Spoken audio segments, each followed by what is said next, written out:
গাড়িটাকে দুদিনের জন্য একটা গ্যারেজে রেখে আমরা ওই পারে নৌকা করে যাচ্ছি সুন্দরবনের পাখিরালয়ে ঘুরতে। জায়গাটা খুবই সুন্দর আর ওখানে অনেক হোটেলও আছে। নৌকা থেকে নেমে লাগেজগুলো নিয়ে রিক্সায় উঠলাম, চলে গেলাম টোটো স্ট্যান্ডে। এখন আমরা টোটো করে আমাদের হোটেলের দিকে যাচ্ছি।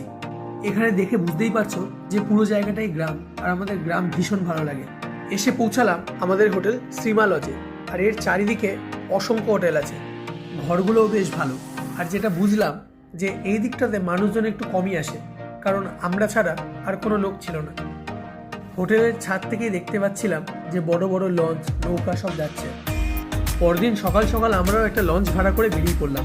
সুন্দরবনের লঞ্চে করে যে সাইট সিনগুলো হয় তার বেশিরভাগটাই ওরা করাবে বলেছিল। পাখিরালয়ে ঘুরতে এসে আমরা দারুণ মজা করেছিলাম, আর সারা সন্ধ্যা আমরা ঘুরে বেরিয়েছি। এখানে দারুণ মার্কেট বসে, মিষ্টির দোকান, বিভিন্ন গিফট আইটেমের দোকান সবই আছে। তাছাড়াও সুন্দরবনে লঞ্চে করে ঘুরে বেড়ানো একটা আলাদা আনন্দ। ছোটোখাটো ছুটি পেলে তাহলে তোমরাও বেরিয়ে পড়ো, ভালো লাগবে। দেখা হচ্ছে আমার পরের ভিডিওতে আর একটা নতুন জায়গায়।